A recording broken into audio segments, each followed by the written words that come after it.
Thank you very much. If I could welcome everybody to this joint session between the London School of Economics International Inequalities Unit and King's College Global Institute for Women's Leadership. I'm Julia Gillard. I'm the inaugural chair of the Global Institute for Women's Leadership.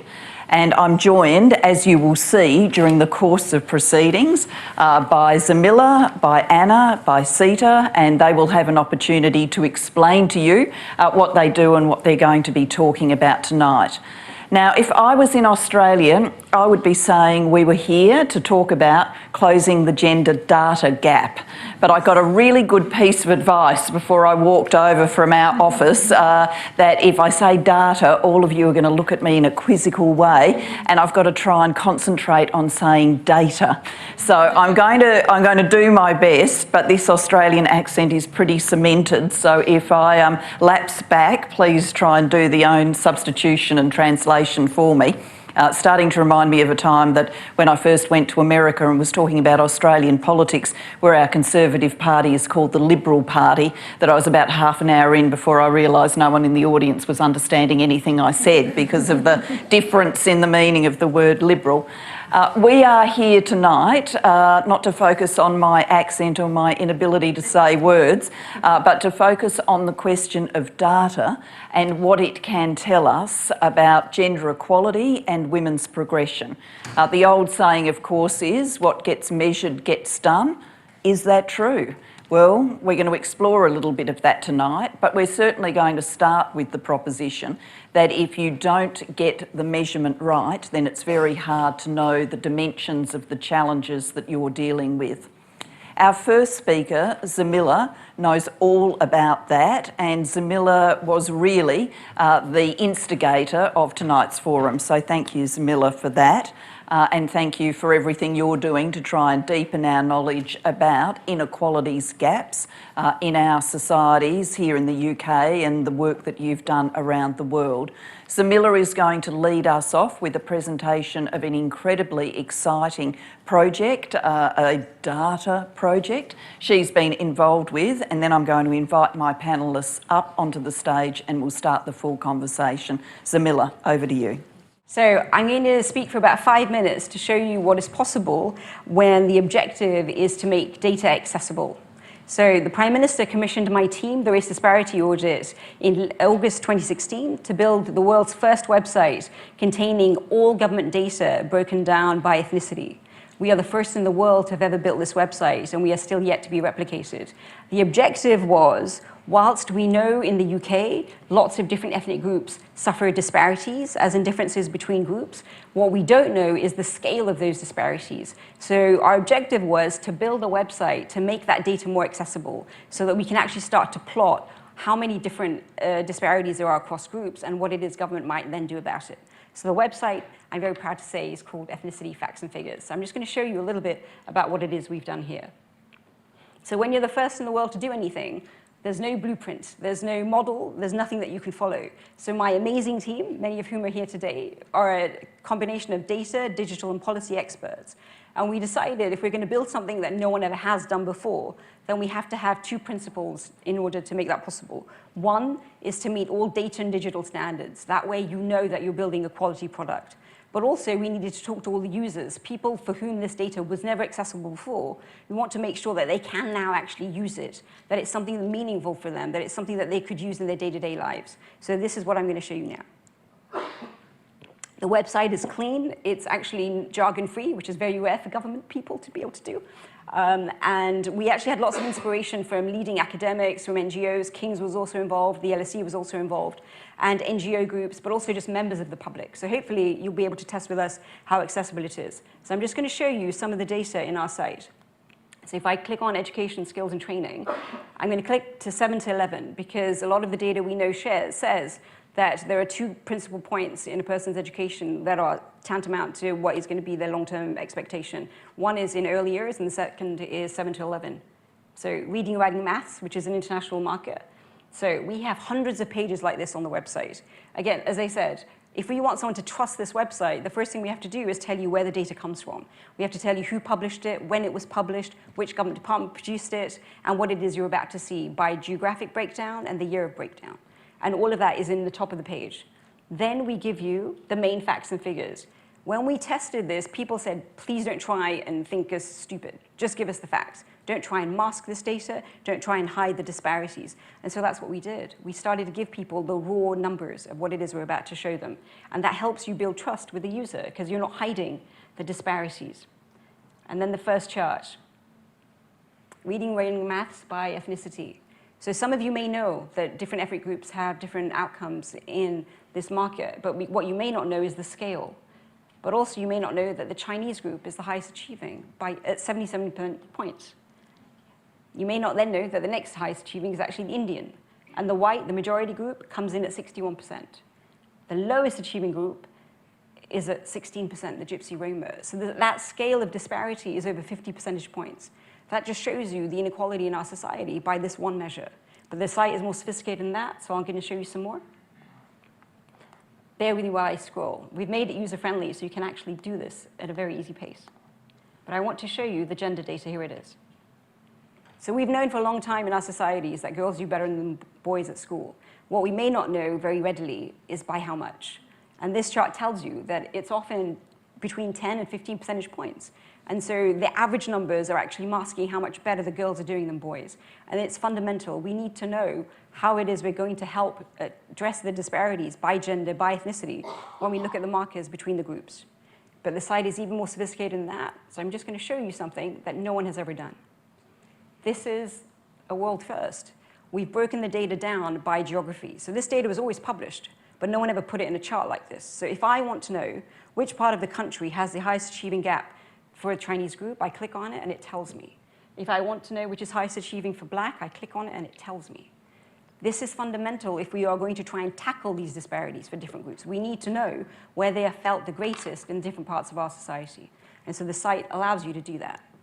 So now I'm going to just quickly take you to an employment page because we want to know if girls are achieving better than boys, if ethnic minority groups are doing better than the white population, what does that mean for them when they enter the labor market? So this is our work pay and benefits page. Again, there are hundreds of pages like this on the site, but I'm just going to click on employment and show you what we have. So again, the same thing, metadata, the key facts, but I'm just going to scroll here to the employment gap. This is actually a lot better than it used to be, but we are still seeing a fundamental gap between ethnic groups in the labor market. The highest here is the white at 77 percentage points, despite the education graph that I just showed you. The lowest is the Bangladeshi and Pakistani. The Bangladeshi group in the chart I just showed you is actually the third highest achieving group by education, but yet the lowest in employment. This matters because we have to see how we're translating our education skills into our labor market and where the disparities are. But there's more to it than that, so I'm going to show you. Bear with me while I get to the gender graph. And here it is. Some very significant gaps for women in our labor market. We know from OECD data, from UN data, from World Bank data, from our GDP numbers, if you don't have more women in the labor market, your economies suffer, your societies suffer. This is not shifting in the way that we expect, given that we know girls are doing better than boys in school. So we have to start looking at some of these groups. It's not all cultural. It's not because they all don't want to work. It is because there are biases in our system. It is because there's a lot more going on than we understand. So we have to test what it is we're trying to change. We have to recognize that behaviors are going to have to shift and that policy intervention is also possible in this space. So what I wanted to highlight, having shown you just some of the data, was also what it is we in government have done with this data, because it's all very well presenting it and making it accessible and saying, okay, here's what the disparities are. But then people come and ask you, well, what are you going to do about it? And that is the right question to pose. So the data is compelling, the disparities are complex, but we have in government announced a series of policies, and I'm just going to mention the ones in education and employment because I hope that will help tease out the conversation going forward. So we announced that in the top 20 areas of the highest unemployment in activity by ethnicity, we now are going to have targeted programs to actually help different groups into the labor market. We also are going to look at school exclusions because that actually affects certain groups in our society more than others. We also are very proud that last week the Prime Minister announced a consultation on mandatory ethnicity pay gap reporting, and this is building on the gender pay gap reporting. This is going to be a game changer in our society. That data will help us see how much more men are being paid than women by ethnicity, and then help us tackle that disparity, because if we have pay parity, the economy does better in many, many ways, and so do the families of those people. But we also are looking at employment and senior leadership. We know that there aren't enough women in senior leadership roles. We also know that there aren't enough ethnic minority in senior leadership roles. So we're going to have to start having ambitions and targets and programs to address some of those disparities. So I'm going to stop there. Thank you.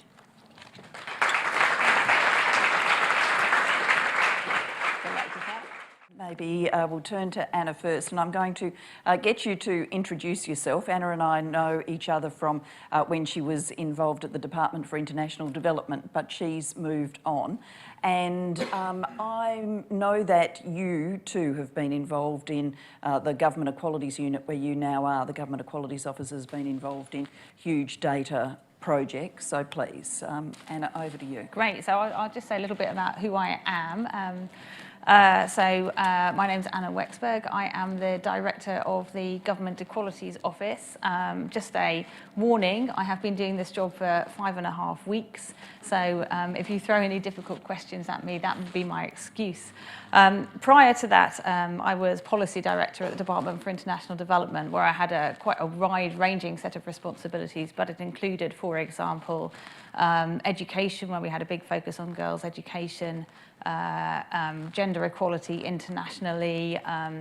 I was the responsible director for big conferences that we had both this year on disability and the year before on family planning, which is a huge issue around women's both social and economic empowerment.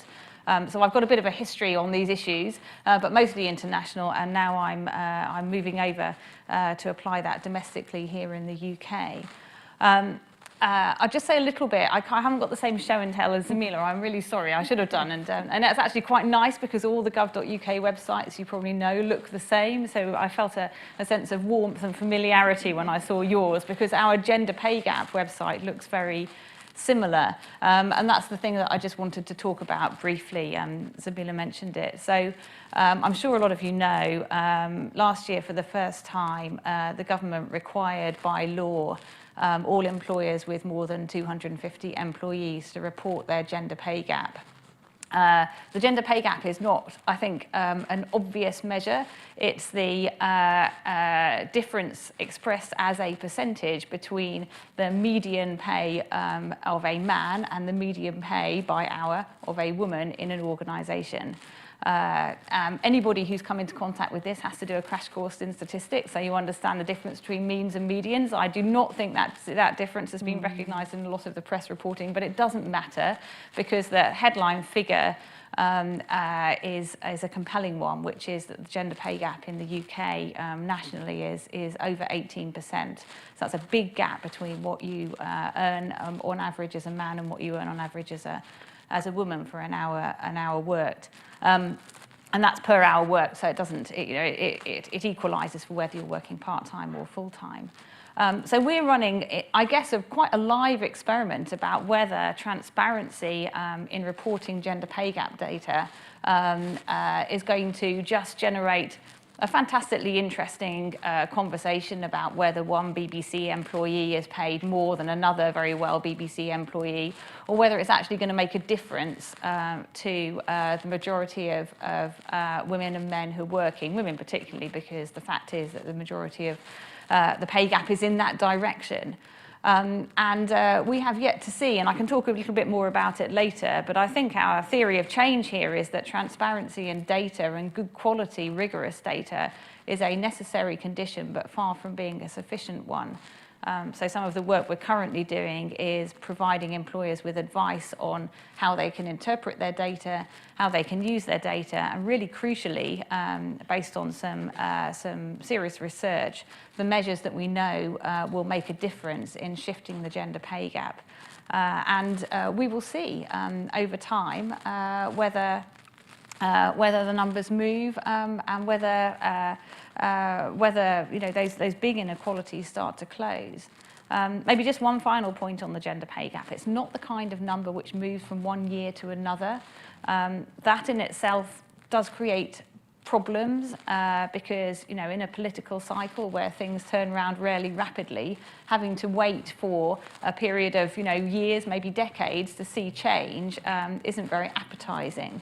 So one of the things I think we will have to do is retain our political masters' confidence in carrying on the efforts around reporting and transparency for the longer term, as well as showing that we're having some traction in the short term, and that may be something we want to come back with in discussion. So I'll stop there. Thank you, Anna. We've had two perspectives. Zamila, obviously very in love with the website, loves that information, loves that data. Anna talking about the gender pay reporting, and that did, of course, make a huge public splash when it was first available earlier this year, and we would anticipate the same next year. Seeta, I'm going to invite you into the conversation and to introduce yourself, but also your lens on this is a little bit of a different one. When is too much data too much? Thank you. So yeah, actually, as both of you were speaking, I realized that it would be useful context to explain that one of the projects that I co-run is a project called Our Data Bodies. And the purpose of this project is to actually think about the pervasive forms of surveillance and data profiling and privacy violating kinds of experiences that members of marginalized communities in the United States face on a day-to-day basis, right? So these are individuals that are part of communities that are, I would say, over-researched. They're constantly being asked for their data, and there seems to be, I wouldn't say little hope, but it does seem like things aren't moving fast enough to help these individuals in these communities see transformative social change. So that's a little bit of background about myself. So I'm coming from this conversation from the perspective of somebody who thinks about privacy and surveillance and data profiling, especially as it affects communities that are at the intersection of a variety of different injustices, racial, economic, and social injustices. And so my first point that I want to throw out, which is hopefully not too orthogonal to this conversation, is that less might sometimes be more. That is, less data collection might, in the long run, benefit us as a society. And part of the reason I say this is I'm speaking from the US context, where the idea that the census could be less important than using the data from Facebook and other platforms, right? That's a real prospect, right? And that's something that we ought to be thinking about. Yes, as Raj Chetty from Stanford University has demonstrated, there's lots of really interesting analysis that you can do and insights you can generate about inequality and disparity and discrimination by looking and mining social media. But what about our dependency on these companies, on data infrastructures, especially commercial data infrastructures, and just thinking about the transition within government becoming more reliant on private vendors to run data collection? This seems like an important question to be asking, right? When is less more? Now, that doesn't necessarily address, I think, the finer details of what both of you have presented, but I put it out there because it does feel like sometimes we get really enthusiastic about data collection and we don't think about the long-term consequences. So the second point that I want to make is that, yes, absolutely, policy needs data, but both policy and data need narrative change. And so let me just try and unpack that a little bit. And I don't think this is necessarily anything that you would disagree with. But again, I'm trying to moderate maybe an enthusiasm about data. And by way of example, it could be insightful to point to the case of marriage equality in the United States, right? And this is a long-term struggle for participatory respect and recognition of LGBTQ individuals. And it comes from a social movement, it comes from social unrest with the Stonewall riots and so on and so forth. in the 2000s, when the prospect of marriage equality first was presented to the electorate, there was a lot of data that was presented, right? Data about disparity in the workplace, data about disparities with respect to health care, lots and lots of facts and figures. But what seemed to turn the American public and politicians was not the data, but the narrative, actually, that was put forward.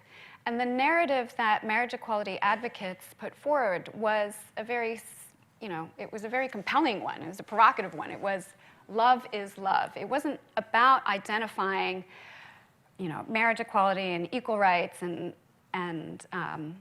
that sort of thing. It was really thinking about the lived experience of not being able to be in a same-sex couple and have the same benefits as heterosexual couples. And so I emphasize that because, again, oftentimes it feels like as we're talking about the importance of data, and it's not to say that data isn't or data aren't important, it's that when we're talking about social change and transformative social change, I think it's important to think about how those things pair together. And I think that relates to my last point, which is, yes, data for equality, but what kind of equality? And the example that I might give here is in the United States, in the traditional media sector, in the wake of again, social unrest and the civil rights movement and the feminist movement of the 70s, there was a huge push within the media industry to diversify, right? And the Association of, the American Society of Newspaper Editors reported in something like 1978 that 3.4% of all journalists were of racial minorities. In 2014, I think that percentage has increased. But it's still kind of sad, right? I think it's something like around 13%. And this is in newsrooms. It's slightly better for local television, including non-Spanish language or English language local television. Now, you could see that as progress, but you could also see that as the danger of aiming for statistical parity and not thinking about participatory parity. So I'll just end with that as a provocation to, I mean, I'm sure we have plenty to talk about, but it seems like those are some points we could converse around. Thank you, thank you. Well, I'd like to pick up a theme that comes out of that, and it really is the interplay between data and narrative, what actually ultimately provokes change, and can these two things be brought together in a way that can provoke change more quickly? One of the huge movements in our world over the last, you can measure it different ways, but certainly explosively over the last 12 months or so has been the Me Too movement. And that hasn't been at its base a statistical movement.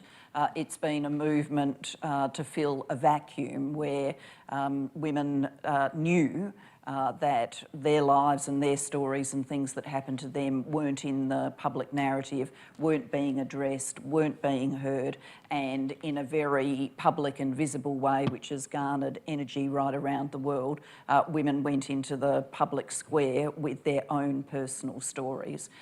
Now, one could perhaps then say, well, and what comes from the Me Too movement in terms of actual change that matters for women around the world, and does that have a data collection piece? But pulling on this thread of narrative and data, how does it work together? What would you say, Zamila, about that kind of example, which comes from sort of raw emotion and passion? I think it's a very good point. I mean, my contention is that it's very possible that the Me Too movement happened because of the lack of access to the data.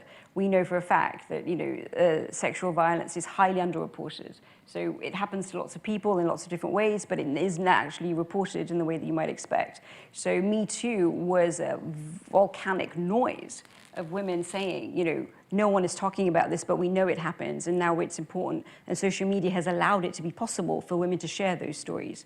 But I think part of that was always because the underlying data was not reaching the narrative or not coming into the conversation, either through policy or through just NGOs being listened to or legislation being changed. And so some things are more possible now through social media than they weren't before. So Me Too is a genuinely positive example of how social media activity can connect people who have suffered something they have never met. They may never even meet, but it's connecting a story of human suffering, of human injustice, which is very positive, and it makes politicians stand up and say, my God, this is something you do have to pay attention to. And so the data then has to find its way to connect to the story. So on our website, we've been saying for a long time, lots of ethnic minorities have known about these disparities, but most other people have never known about these disparities. So the narrative has to be that the majority has to catch up with what the minority is feeling. And that is the same for Me Too, which is it's experienced by a minority of people, but the majority needs to be aware of it, because how else are you going to change something if the majority has no idea what's going on or has no idea of the scale of what's happening? So my true belief is always about injustices, that it takes the majority to stand up and say, you're right, this has to change, and we have to do it together. But it's the minority that has to bang on the door and say, this is what's happening, you have to be aware of it. So whether that's through data, whether that's through narrative, it's still a story that has to be told. And I think Me Too has done it very powerfully. Would you like to contribute on that? Shall I? I've got those are things I want to say actually, but I'll just stick to a couple. So I think this question of sort of values-driven change and data-driven change is really interesting. What occurred to me when you were talking, Seeta, about the equal marriage thing was the other big piece of work that the Government Equalities Office has done, which in recent years, which we're really proud of, which is the LGBT survey in the UK, which is the biggest survey in the world of its kind, and has produced some really important information about the lived experience of LGBT people. And in a way, it's a really good example. So it wasn't a survey in the a statistical survey where you took sample populations. It was asking people to tell us what they think. But what you could extract from that was a bringing together of individual lived experiences, which on their own might not resonate or might not create enough of an impetus for change, but when you added them up together, they really did. And I think that's a great example actually of how you can take what was in part a kind of sort of values of society type agenda and apply a numerical tool to it and end up with something that's better than you would have had otherwise. So the other thing, just very quickly, is your point on data and equality. So obviously the easiest way to get a zero gender pay gap is to employ no women at all. So cut. We're going to edit that out of the video. Just to be very clear, this is not a recommended government approach to solving the gender pay gap, but it does show that you have to treat the data, sensibly and intelligently, and sometimes the narrative helps with that, and sometimes it actually doesn't. Right, we don't want anybody tweeting that the Government Equalities Office tonight said. Yeah. Well, I'm glad that you didn't say just get rid of the women. No. But so I see things from a slightly different angle, and I think that in the US, what's been really striking in this electoral midterm season is that there's something like 263 women running for office. And when I think about the impact of narrative strategies or narrative change, however you want to frame it, it does seem like this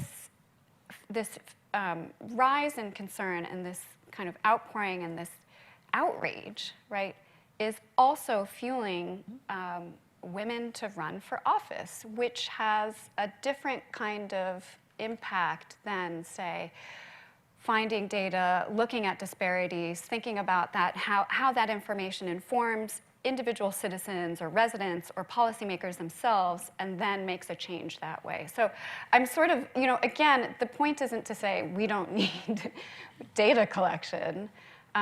It's to think about how these things interact and when and how they're powerful together.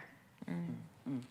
I'd like to sort of broaden the conversation a bit now. I mean, when we look across this panel, UK, US, Australia, where we would say data, but anyway, and to try and broaden it, one of the statistics that I think is important is a UN survey of 126 countries found that only 30 to 40% regularly produce statistics on key things that matter to looking at gender equality and what is happening in the lives of women, including things like unpaid work and violence against women. And we've just had the conversation about Me Too.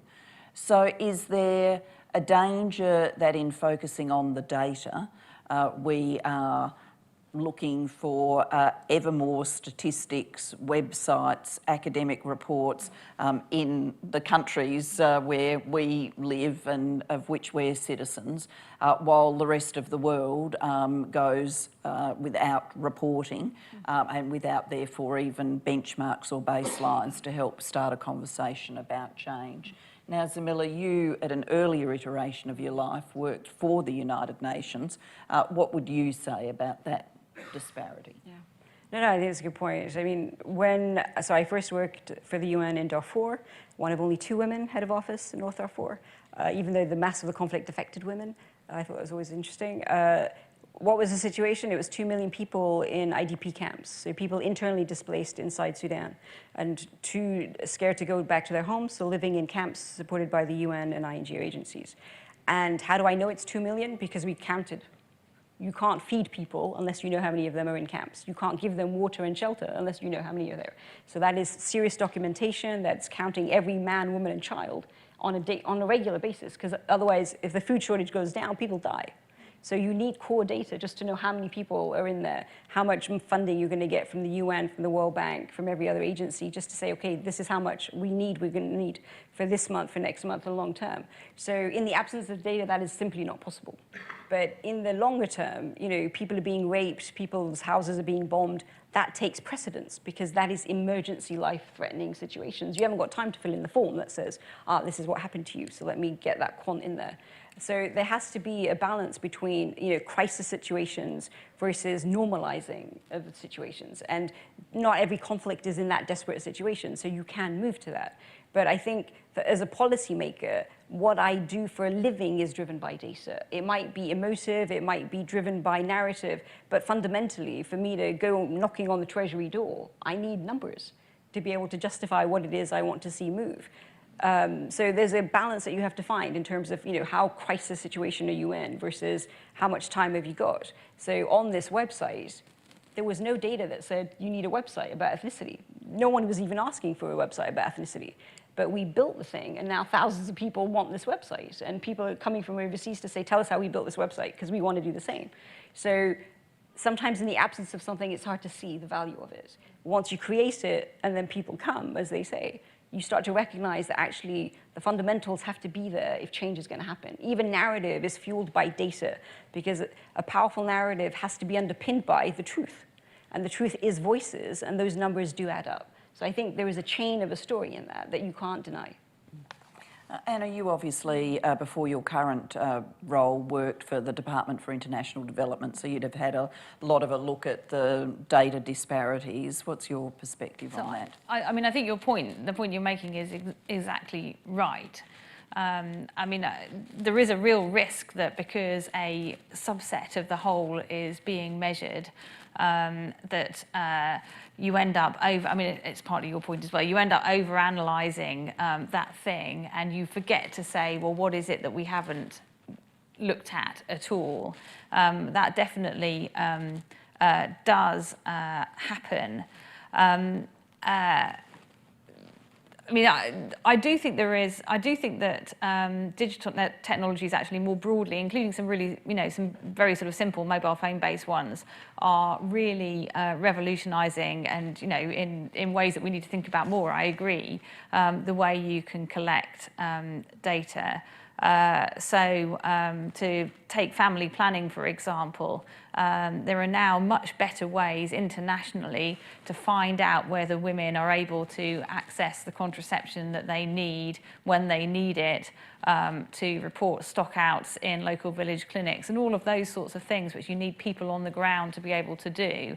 And that is really changing the way that we think about provision of modern contraception in the international community. So things like that, I think, are really important. I do also think it's really vital to understand how the number was created, though. It's a bit what's driving your metadata and some of the points you were making to Seeta. And people rarely, in my experience, and I've had a lot of it now, people rarely ask where the number came from. And so you'll suddenly find it was a sort of survey of a very small group of people, or it was generated by this thing, and you can start to see then what you may have missed in that number, and what the other things around it might be telling you.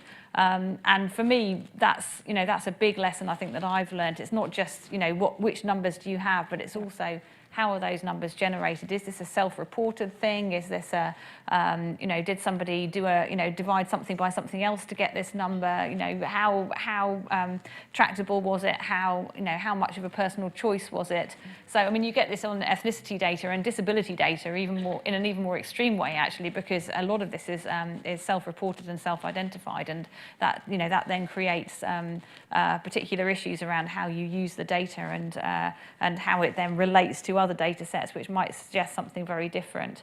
So that metadata question, sorry, this is kind of getting a bit techie, isn't it? But that metadata thing actually I think is really important and underexplored, including I think by a lot of policymakers actually. And on this globalised approach, what's your view?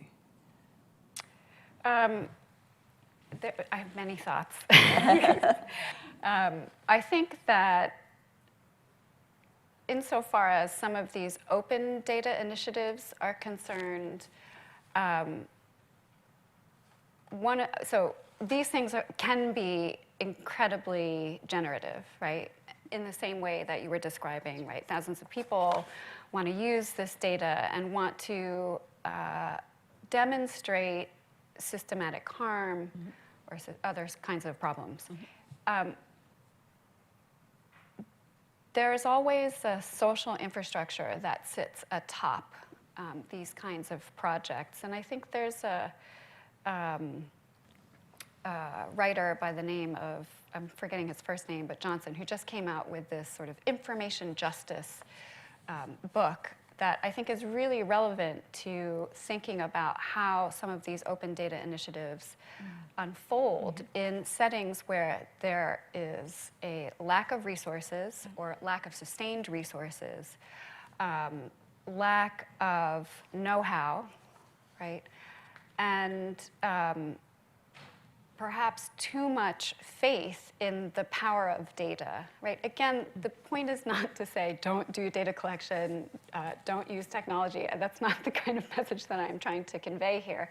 It's that any good website or any good open data or equality data initiative depends on a sustained or a sustainable infrastructure that can help carry the sort of motivation, the motivating reasons for the project in the first place. And in the absence of that, some really terrible things can happen, right? Data collection can turn on people who experience systematic oppression, right? That can be data collection for surveillance, for getting you off of, welfare rolls and things of that nature, right? Data collection can be just cut off and left stagnant, right? Because policymakers and or civil society no longer has the means or interest in it, right? And those are real problems that need to be anticipated as all of the excitement and all of the potentiality behind using fantastic, rigorous, traceable data is advocated for. Well, let's keep building on that scenario. So really, we're exploring the gap between having the data and then having it propel change, because it is connected with a constituency for change that is active, motivated, able to use the data to persuade decision makers that action is required. You've just indicated some things that you think need to be in that universe to mobilise the data for impact.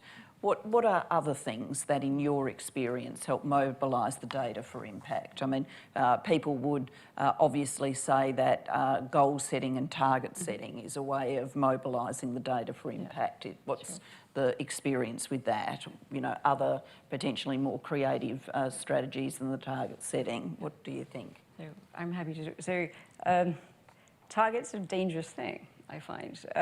Sometimes they can be very useful. They focus energy, they focus resources, they have a goal, and sometimes they detract from everything else. But also, I mean, we have several targets now in the UK on injustices. So we have a board target for women on boards.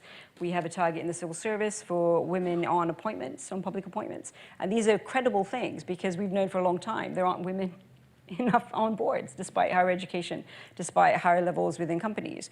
But somehow it's perverse, because lots of women are getting on boards, but as non-exec directors, not as executive people. So these are volunteers, whereas men are getting the paid exec roles. So you might hit the target, but when you break the number down, you see that actually there's a perverse number in there, that women are not getting executive roles. So they're not COOs, they're not CEOs, they're not CFOs, they're just NEDs. And so there is a problem with that. And then also you hit a target, and then we find, especially on women on boards, some women have multiple board roles. So I have multiple board roles. And last year, 5 women stood down for FTSE 100 companies, and suddenly the number dropped by like 40 because they had multiple roles. So the target can hide the number in itself as well. So targets only are useful if there's an underpinning of support that goes with it, that helps you achieve the target, but helps you see how to better set that target in the first place and monitor what the perversions might be. So in the civil service, we have a target to increase the number of ethnic minorities at the senior civil service, and also disabled persons. But that is supported by an entire program and a governance structure that is going to help that be possible. So it isn't just, you know, here's a number and everyone has to hit it. There's a dedicated team, there's a program that supports it, and someone is tracking those digits, and there's performance aligned to it. So, I mean, ITN last year, one of our biggest media companies, came out and said, you know what, we're tired of setting targets and no one hits them. So now we're going to set targets, and if you don't hit it, you don't get your bonus. And that is a very real attraction for you to now do something about it. So that's where the number in itself is not going to achieve the thing. It's the narrative and the sort of positive action that goes with it that is going to say, this is how you achieve it. And if you don't achieve it, then there's a knock-on effect, and it's a negative one. So there is an accountability to that. So targets by themselves, I find, can be dangerous. If they're supported by infrastructure and by governance and leadership, then you're on a better footing. Yeah, I mean, I agree with that. I think targets, you know, there's a long history mixed history of use of targets. I think they tend to work well where they're part of a sort of iterative process of, you know, you set a target, then prompt somebody to do something differently. You then feed that back in. You might refine your target, but you're starting to build a coalition for change on the back of it. But I do very much agree that a target in the absence of leadership, and it doesn't have to be leadership across the whole spectrum, but leadership from at least a handful of people with energy and capacity to change something won't work. So you definitely need that. I guess the other thing that we found in Government Equalities Office with the gender pay gap reporting, which is a bit different, is showing people in a positive way what the solution can look like. So one of the things that's happened with employers who've been getting their heads around gender pay gap reporting is that they want to know, you know, well, I really want to change this in my organisation. What can I do? And we've done some research with behavioural insights to come up with some really straightforward things that employers can do, and we've categorised those into things we know, we're very confident work because there's strong evidence around them, things that might well work but the evidence is very weak, and things that you might plausibly think are a good thing to do but actually they don't work, and put that out there in a very straightforward publication that any of you can access on the Gender Pay Gap website, and it's short. And I think sometimes, sometimes there are kind of political with a small p constraint. Sometimes people are trying to manipulate their way around the target, but sometimes it is really as simple as people just not knowing what to do. And if you can find a way of showing them a straightforward path, a step-by-step way of making a difference, people will generally respond to that. Maybe the last thing to say is a bit of healthy competition really helps. You can, look across different employers who've reported their gender pay gap and, see who's doing well, who's hot and who's not. We don't kind of make that super easy because we get ourselves into terrible trouble, but it's certainly possible. And that essence of competition, particularly amongst the bigger players, I think is a real good driver, and often more important than a target per se. I'll add just one thing, which is, and it got your question about outside of the US and outside of the UK, if we're thinking about the Global South and developing countries, I would say that thinking about how data are archived is incredibly important. Actually, this is a US example as well, right? So when Trump was elected to office, there was a movement within the progressive librarian community to start archiving climate change data.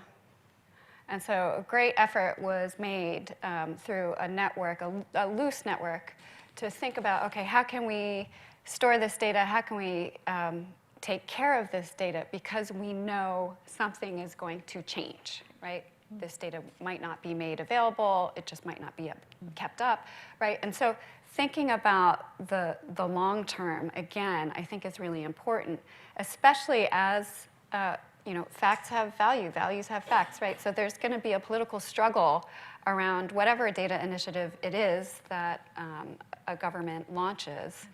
And I think it's really important to think about what happens when I don't have an office or a team of 25 to 50 people to do the work, to do the good work that we'd like to do. So archiving. I like that image of librarians for the resistance. I think there's something very energising about that. Thank you for sharing that. We are going to hand it over to audience questions very soon. But before I do, I just want to do one more sweep around the panel.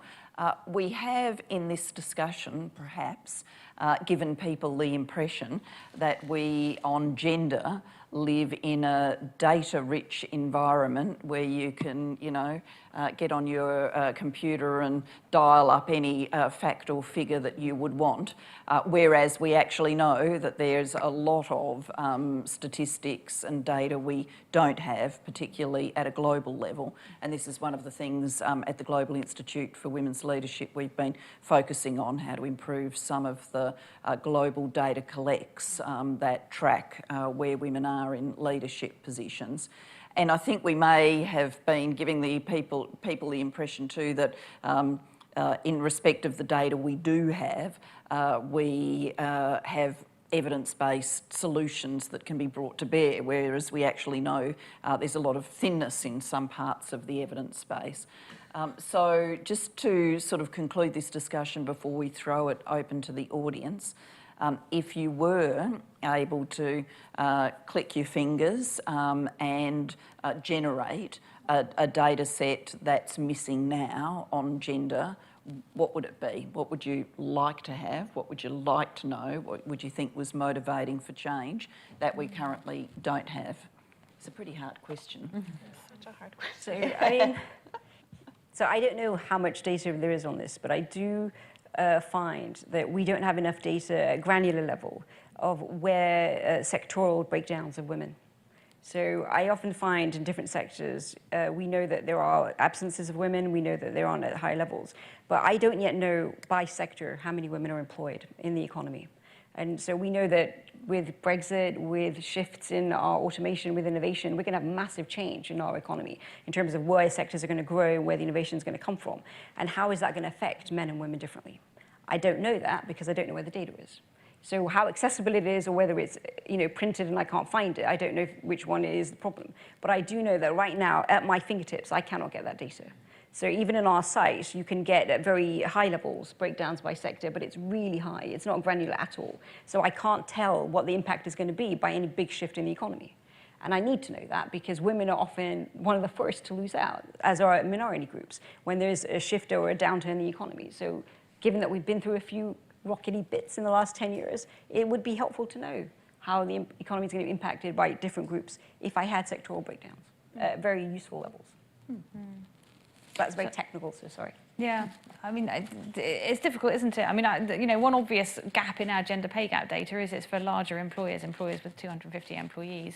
And that's partly because there are both data problems and, just sort of burden problems in asking smaller companies, smaller employers to report. But it does mean that you are missing out a huge section of the female workforce in that data, and that is a big hole which currently it's quite hard to fill. It has some read across to your data, Zamila, as well. I mean, globally, I would love to have better data sets on diet and nutrition, actually, particularly for adolescent women and for mothers.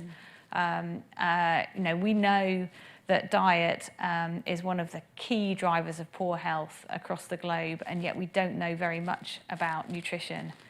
It's quite hard to measure. I think that would be, and as a result, it's one of those issues which people find it quite hard to get hold of. Julia and I have worked together on education quite a lot. That's, there are lots of issues about measuring quality of education, but you can at least measure who's in the classroom and who isn't with some degree of reliability. But nutrition data is much harder to come by, and as a result, I think the issue internationally has been under-considered, possibly under-resourced. That is an incredibly hard question for a qualitative researcher.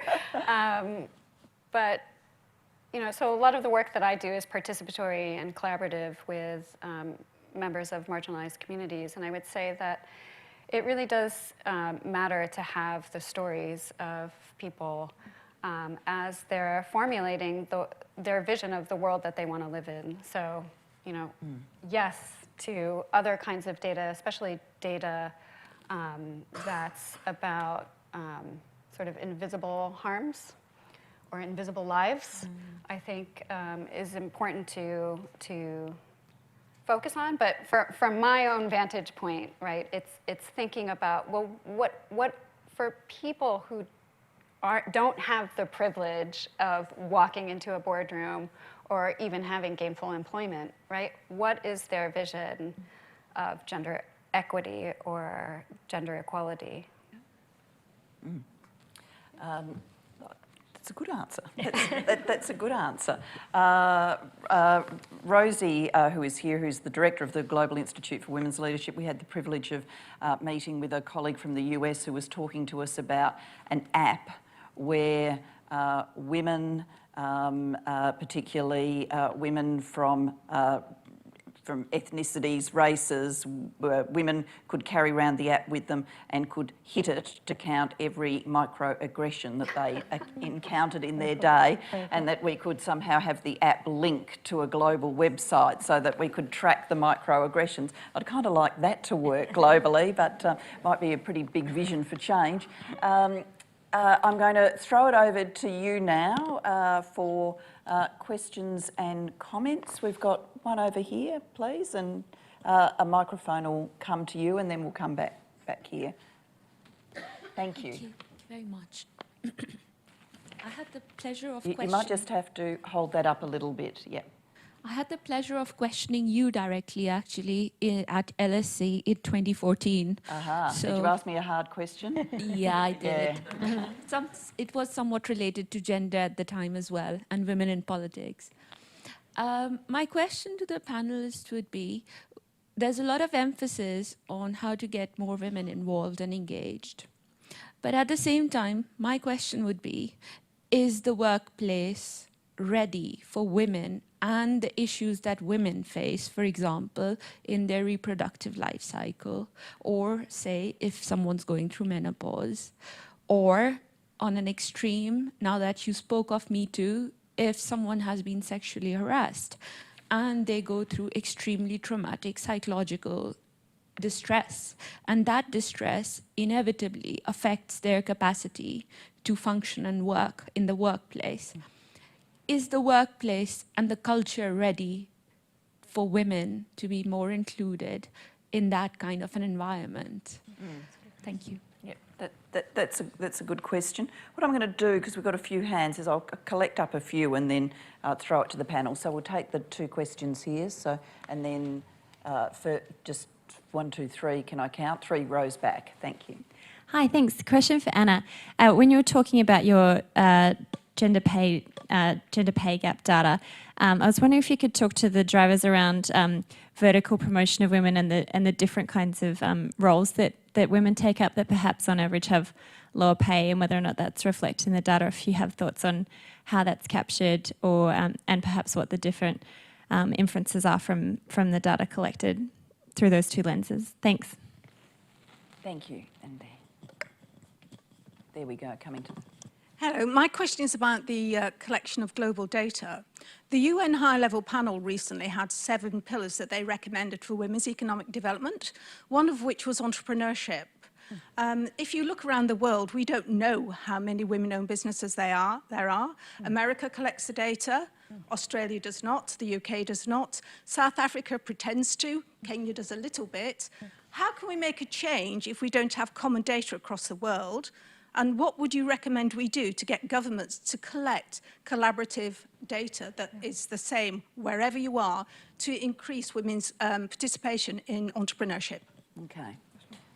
They're great questions. What I'm going to do is, on the very specific question, Anna, I'm going to go to you first so you can answer that, and then I'm going to throw the other 2 questions to the full panel. So that gender pay gap question, if you could. Sure. So I mean, you're absolutely right.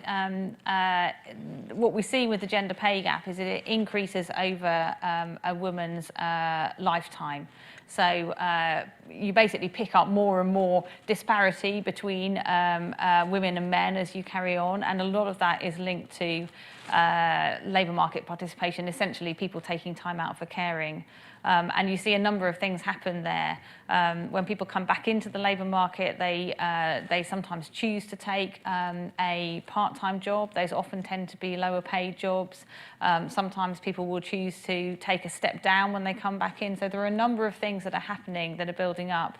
And interestingly, it's not just women having children. There's also another point a bit later on, which we think is probably to do with caring for elderly relatives, where again you see another little spike in the differential. And I think I'm right in saying that for every year taken out for caring responsibilities, you basically lose another 2% off your pay relative to men. So that progression thing becomes really, really important. One of the key issues that we're looking at is how we can increase progression in the 3 sectors we know where most women are employed, so that's health, education and retail.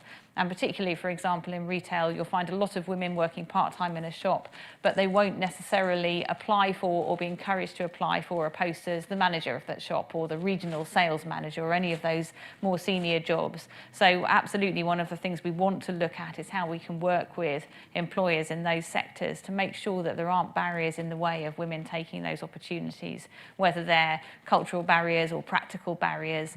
We don't yet have the answer, but it is the core issue that's driving the gender pay gap. And can I just comment very briefly on the Sure. the first question as well, because I mean partly from personal experience actually.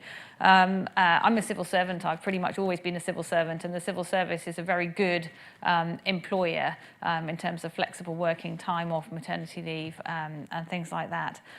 Even so, I mean, my personal experience has been, and I don't think this is by any means unique to the civil service, that you're still very dependent on your immediate work colleagues and often your immediate line management to determine the quality of experience you'll have, whether you're returning from maternity leave, which I've done several times, or, as you say, women going through menopause, or, I mean, you know, mental health generally actually is another area where there's big gender disparities, so around self-harming, for example.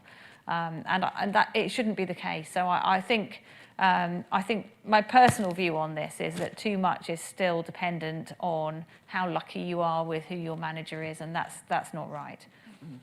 And I'm going to throw the question here about our workplaces ready, and the question on entrepreneurship and global data collection data across to the panel. Yep. I think it's actually a very good question. I mean, you have to decide what type of behavior we're experiencing to know what type of behavior we're trying to change.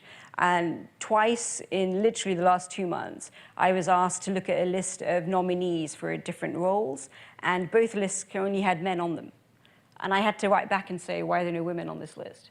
So it's a question of just saying, you know, when do we consider women? At what point is the actual word, have you thought about this, kicked in? So it isn't just about, you know, how we recruit people, how we nominate people, but then how we treat people. So I actually recently wrote a blog about migraines. So the day I start a job, I tell my line manager 2 things. The first is, I think the best thing about a leader is to invite challenge, and I do that to them. And the second is that I suffer migraines, which is disproportionately affecting women around the world, actually, compared to men. It's like 2/3 women, 1/3 men. And that has a fundamental effect on your working environment. And so if you don't get a boss that is understanding, that is going to be impossible for you if you are a migraine sufferer like I am. And so those types of conversations, they happen in a very soft way, but they're fundamental to your worked experience, to the way you behave in the working environment and how you interact with your colleagues. So I think we need to find a better way to have those conversations. As I said, I do it on day one. And I am a really big provocateur of when I don't see women who are visible. I will say, you know, did somebody miss something? And I'll call it out. But I don't think people do that enough. And I don't think it should only be down to women to do that. So, I mean, something I said when the gender pay gap data was released was how the media was reporting it. So the media had all these wonderful bits of advice to women about how it is they need to start asking their bosses for a pay rise and how they need to ask for a promotion. And nobody said, what do men have to do to actually tackle the gender pay gap? And I thought that was really profound. And then last week, I don't know if you saw, the CERN physicist was talking about how men create physics. Don't make me choke. But, you know, somebody did actually say this. So it was outrageous that he said it. But then what followed was the media in the room went to all the female scientists to say, tell us how outrageous you thought that comment was. Nobody asked any of the men, how outrageous do you think that is? And maybe step up and say something about it. So it is how our behaviors are, how we gender even the conversation about behaviors, that has to change as well. And then on the point about data collection, I agree. So this is the point I was making about our economies. We do not collect the data we need in our economies at the level of granularity that is going to be needed, especially because our economies are changing fundamentally. And, you know, with automation, with moves in innovation, we need to know. And because the tech sector does not yet recruit enough women, we need to know where the entrepreneurs are going to come from and how it is we track them and support them. All of that is going to matter, and it's fundamental to how we collect the data. So I think it's a very good point. I feel like both questions leave me with more questions. But to your question specifically, as you were posing it, I started to think about woman in the United States by the name of Grace Lee Boggs, who was a great feminist and sort of intersectional scholar and advocate, who was involved in the civil rights movement and various forms of participatory democratic movements in Detroit and elsewhere. And in the sort of fire of all of the social unrest in the 70s, moving into the 80s, she wrote, I think, she and her husband wrote, James Boggs wrote a really important treatise that was thinking about work, right? And the kind of work that we actually want to do. So the question that she posed, or they posed, wasn't how does the workplace transform, or is the workplace ready for us, but can the nature of work itself change, right? So that it's not necessarily, and again, this is, you know, sort of me thinking in a more sort of transformative level, right? It might seem totally unrealistic within the confines of our pragmatic everyday lives, but I think it's a provocative question, right? What do we want work to be? And where do we fit as women and or men in that environment? So that's how I would respond to that question. To the question about sort of standardizing data collection, I think there is an incredible value with that.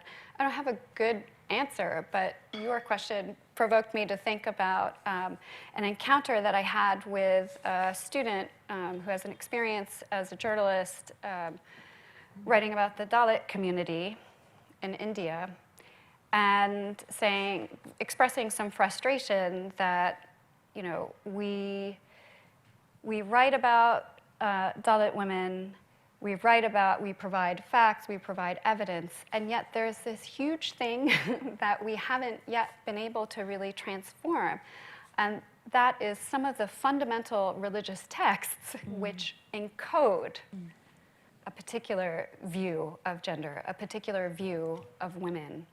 And so thinking about how you deal with that alongside of standardizing data collection, I think is a really important question to be asking. I think if I was back in Parliament, we'd say the entrepreneurship data collect question we're taking on notice, because we don't have the answer here now, but good one to work through and think about. I'm going to collect up some more questions. So we've got a question here. I'm just a bit anxious. No, I just thought maybe I haven't got great lines of sight over that side of the room, so I didn't want to miss anybody. So a question here, and then we'll come down the outside edge here. Yes. Thank you for being here, first of all. I actually have two questions, because I'm working on a research on leadership at the very moment, and my question is, as far as women's leadership is concerned, which is essential, what can be done right now, right here, to actually get some change done at the moment? Because when we talk about governmental issues, often policies and laws actually take years or months anyway to go through. But from an individual's perspective, how can we actually change how the economy is working at the moment, and actually take action right now and be effective right now here as an individual? And my second question is regarding data, regarding the granularity issue. From an economist's point of view, we generally produce modules that actually oversimplify data to better comprehend the actual topic at hand. How can we avoid this oversimplification of data, and at the same time also achieve the less is more issue we discussed before? Because when we get too specific or too accurate regarding data, we risk not being not achieving that level of visibility and not being understood from the people in general. So how can we actually balance that too? So it's a question for whoever. I mean, so thank you. Throw it to the panel. So we had a hand on, so we'll take the hand on the edge here, then down the front. Yes, thank you. Hello, thank you for the presentation. My question isn't for anyone in particular, it's more of a, I don't know, general question, I suppose. You mentioned the intersectionality and intersectional data, and that is definitely a frustration for me, like a question that I have with quantitative data, which is that I find it really difficult to conduct intersectional quantitative analysis. And I was wondering, so I can see that there are limitations in the data, and I was wondering if these obstacles, if you know what kind of, or you have ideas as to what creates these obstacles to intersectional quantitative work. Could it be that the data is somewhat segregated, that we do surveys on sexual violence, and then these don't include migration history or ethnic discrimination, or is it something else? Like, for instance, in the French case, it feels a bit like when we put the emphasis on integration and immigration, then that takes over, and suddenly we don't talk about gender anymore. I was just wondering if that is something that other people kind of fight with, like if you had answers or ideas as to how to explain that. Thank you. Yes, so you'll have to come around the pillar. There we go. Thank you. It's been a great panel. Thank you very much. I think this issue about how you get from data to narrative is absolutely crucial. How you transform this massive proliferation of data into something which you can talk about. And thinking about that, it seems to me the issue of using visuals is crucial, because if you think about a lot of the inequality researchers who made inequality an issue, people like Piketty and Milanovic, it's all to do with a very skillful deployment of a visual which has lots of data behind it, but it can be boiled down to a kind of narrative visual. So, famously in Piketty is the U-shape, which is inequality was bad, it got better and it got worse again. So kind of thinking about that as a means of presenting data, rather than just relying on spreadsheets and things, is, I think, a really important repertoire. Okay, so I'm just going to throw it open. You don't necessarily need to answer every one. Something tells me Zamila will be all over the intersectional data question, but I am happy for people to make contributions. Do you want to start this time? I feel like I'm, well, so in terms of the question about visualizing data, I think you're absolutely right that it is, right, we need heuristics to understand the vast amount of data that lie before us, right? And I think we're getting a little bit better at how to visualize things in a way that doesn't necessarily require a high level of quantitative data analytical skills or data literacy more broadly, right? And I spent a lot of time looking at the visualizations on 538.com, Nate Silver's site, and I in the US, and I feel like there are some really great examples that can help. Now, it's still the case that those visualizations need to be accompanied by sort of traditional narrative, right? Traditional storytelling, however you might understand that, whether that's sort of, visual, kind of filmic narrative storytelling as well as verbal. But because we have so much data out there, it's essential that we figure out how to reduce it. Now, maybe that relates to your question. I don't have a good answer, but it's a question that really concerns me, partly because I'm, thinking about automated computer systems where those questions of balance between being more general versus being more granular are literally being encoded into decision systems that have great consequences for people, whether that's receiving benefits or being deemed eligible for one service or another. And it worries me, right? There are lots of trade-offs, and there's no clear case, right? You could draw a quadrant between more data collection, less data collection, harmful, less harmful, and you would have dots in each quadrant, right? And maybe that partly goes back to the need to think about how you contextualize that data, whether that's with a visual or not. Okay. So I'll take the first question first in terms of women's leadership.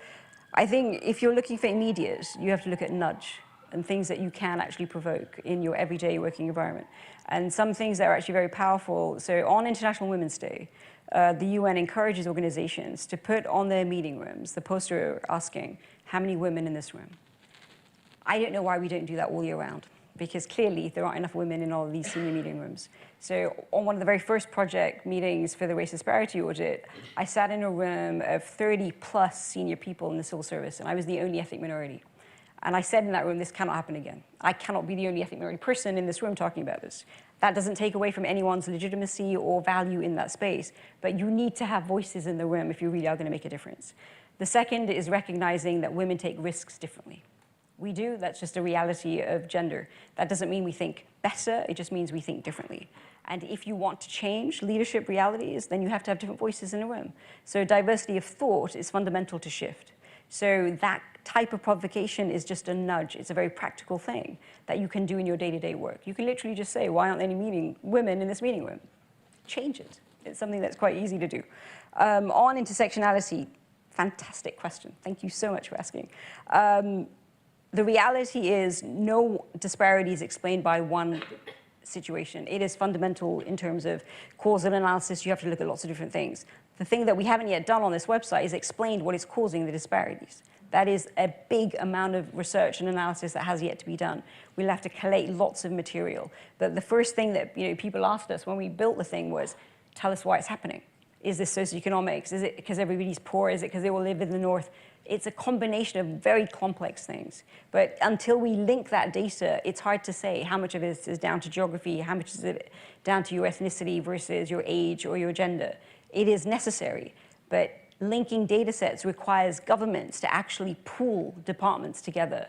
You hit data protection issues, you hit literally just structural collection issues. But I think going forward, as data is, and our data on the site is machine readable, that has to become more possible. So I thank all of my quants who are here, because this is going to be possible in time, but the fact that governments have to think about it very sophisticated, because it will save us time if we can link our data. It will tell us more about it, so I hope it's possible. And then just on the wider point of, how does data segregation change our lives? There is a UN agency called UN Women, and it sort of was created because they recognized the gap in the disparities for women compared to everybody else. So the UN created this agency, and then it siphoned all the data to UN Women. And so sometimes mainstreaming things is the worst thing you can do, or maybe segregating it is even worse.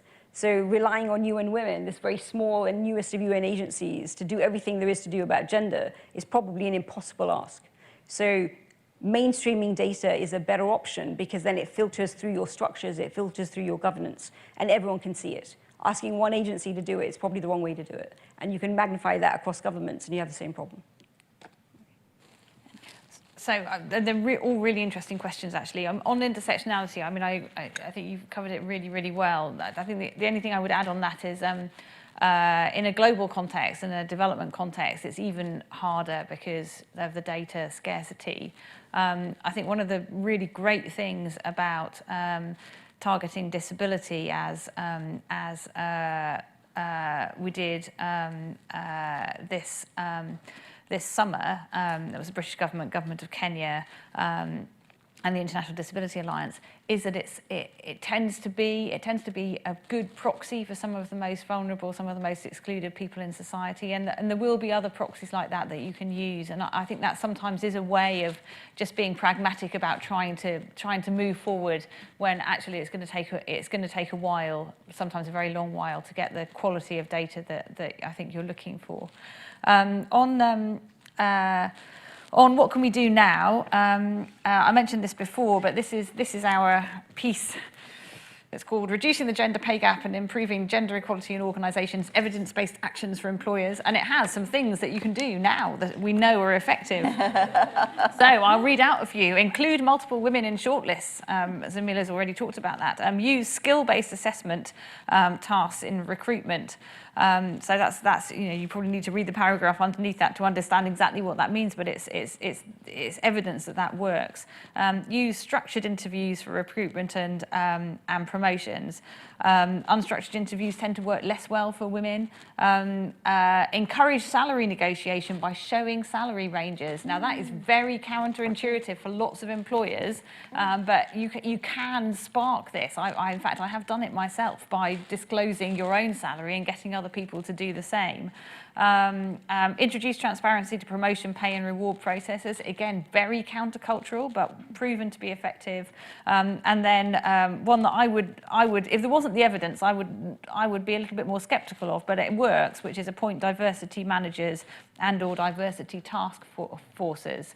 Some things that don't work are unconscious bias training. It's very popular, but the evidence is really mixed about whether it works or not. Anyway, so I encourage you, if you want to know what to do, have a look at this. Yeah. You can get it on the Gender Pay Gap website. Just very briefly on the link between the oversimplification and the use of visuals. I mean, these are very interesting questions to have in the same thing. I don't know the answer. One thing I do feel quite strongly about, but again, a personal view, is that we have in the British, I don't know what the politically correct term for chattering classes is, but you know what I mean. It's really bad if you put a semicolon in the wrong place or split an infinitive. But if you mix up, the difference between a 1.5 degree rise in temperature with a 1.5% rise in temperature, nobody cares. This is the climate change stuff that you may have heard on the. It's been a bit, been some stuff on in terms of Radio 4 reporting. This feels to me completely wrong. We need to be as numerate and data literate and care about that as much as we do about whether you've got your semicolon or your apostrophe in the right place. And we don't, and I think that is a problem actually, which we need to address quite rapidly, not least because of some of the risks that you talk about if you don't understand how to deal in a very basic way with numbers and statistics. So there you go, personal view. Zamila wants to buy in. I just wanted to add to the visual point. So before this project, I had no concept of how data numerate people were and how people absorb data. And one of the reasons I wanted to have this conversation was actually, I've learned a hell of a lot about how people observe data and how you digest data, and the fact that most people are actually not data numerate.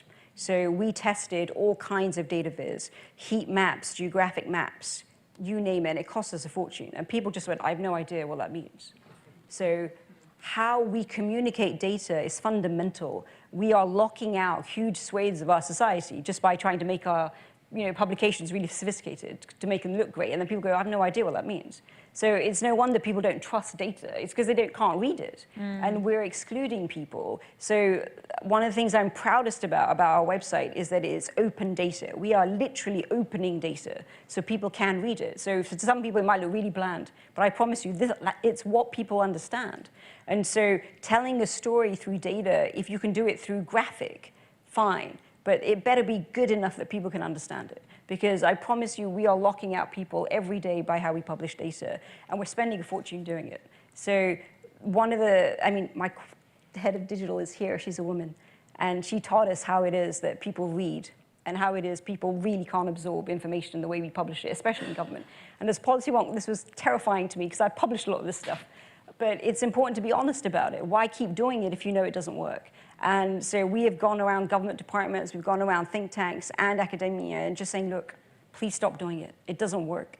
If you really want to change this dial and you want people to be better informed, do it in the way that people understand it and tell the story when you're doing it. So the other thing that we do on the site is we are now learning to use case studies of how people are using the data. So hospitals tell us, this is what we did with your data. Local government is telling us, this is how we use your data. So there's a human connection to it. But that's only possible because they can actually read it. Okay. Thank you very much. I am going to draw our discussion to a close now. I do want to do that given the topic we've got on by sharing one story from Australian politics where we were involved in a major transparency project about educational standards and did some polling research and focus group research about how people understand data, which found that 50% of people don't understand percentages. When that was reported to the Australian Cabinet, one of my colleagues said, so that'd be around about half of them then, would it? Yes, we've been on a complex topic. I don't have the evidence for this, but I suggest that blood sugar crisis and having a seminar on data starting at 7 and ending at 8:30 may be statistically correlated, so I don't want to keep you from the food and the drinks too much longer, but I would like to ask you to join me in thanking what has been a fantastic panel. Zamila, thank you for the energy to have the idea to have this and for your contribution tonight. Seeta, thank you for being the thought leader that you have been in this conversation. You've taken us to areas we wouldn't have gone if you weren't here, so thank you very much for that. Anna, it's great to see you with all of that different experience, but now doing this incredibly important government equalities work, and thank you for coming tonight. If I could ask you to thank the panel.